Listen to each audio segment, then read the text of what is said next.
Hey, welcome back.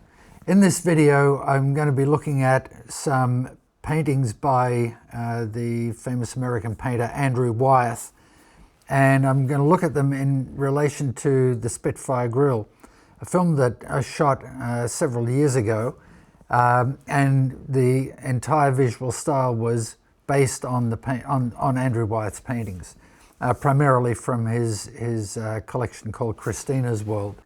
The reason I'm using Spitfire Grill is the inspiration for the visual style of the film came entirely from those works by Andrew Wyeth. I'm a great fan of Andrew Wyeth's painting, and as we go through the paintings, you'll get a bit of an idea of how I went about building up the visual style. Now, there's two videos to this. The first one is we'll go through and look at a whole lot of paintings, and I'll talk through those.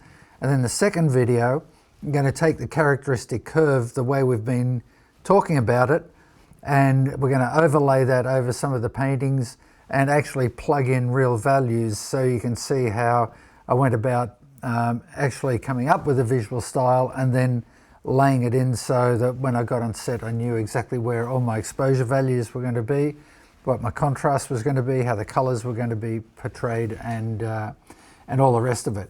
So just before we get going, if you're new to the channel, make sure you click on the subscribe button. If you like what you're seeing, give us a thumbs up. I always like that. Let's get to it.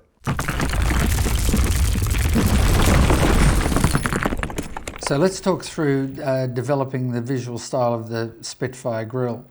First thing is the style was based on Andrew Wyeth's Christina's World, and it was monochromatic browns with splashes of muted color.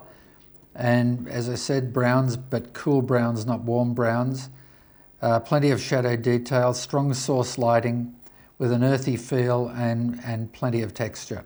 So we'll just look through these paintings, and as we go through them, have a look at the quality of the browns, the quality of the light, and the fact that there are small splashes of color. Like here you can see in the doorway, there's minimal amount of blue. So none of the colors are super saturated. They're all very muted and worn and weathered. Again, here in this painting, you can see light obviously coming from the window, shadow detail, and again just a little tiny splash of blue on the box there on the right foreground.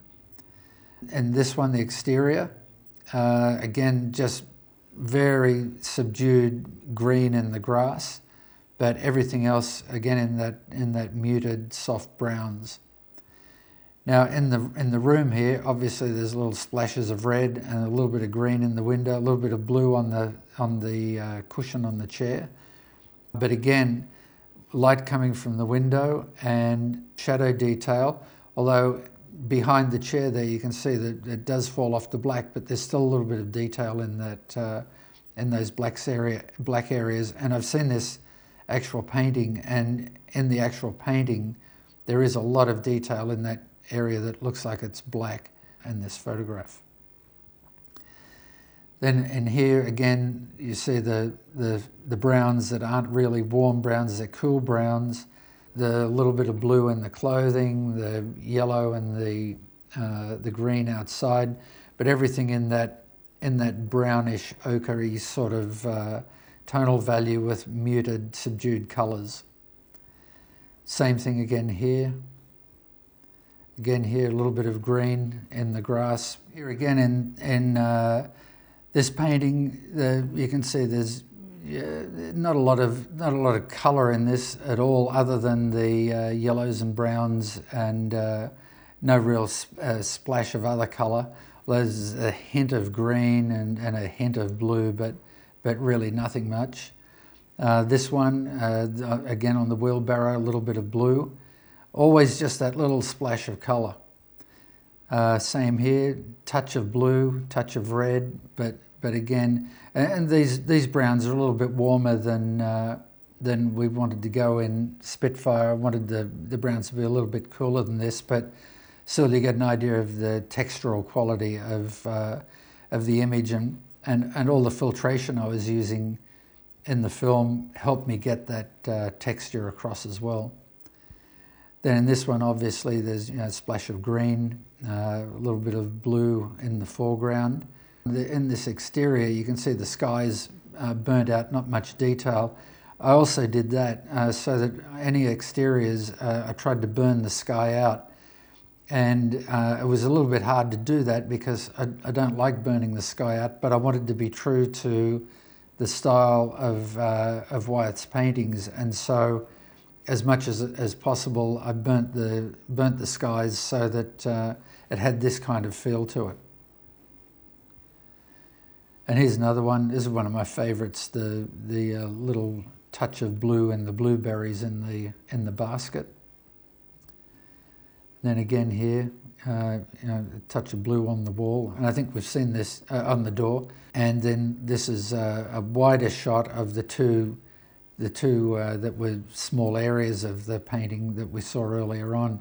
And if you look behind the chair, you can see there is shadow detail back there. But in the real painting, there's even more than that. But you can see still it's the browns that are going more towards the cool than the warm, and little splashes of muted colours.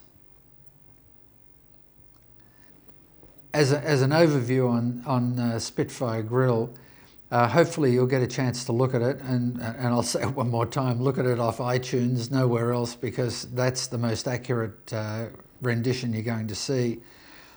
But the whole idea is all of that came from me having a really good understanding of Andrew Wyeth's paintings and knowing that Andrew Wyeth painted the main landscape in a way that I knew we could capture for that film.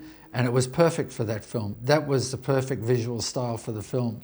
So knowing Wyeth's style and then being able to look at it and research it and then pull all the elements from it so that I could lay it onto the curve of the two emulsions that I used for the film, enabled me to fabricate a look for the film that complemented the story and helped tell the story more effectively.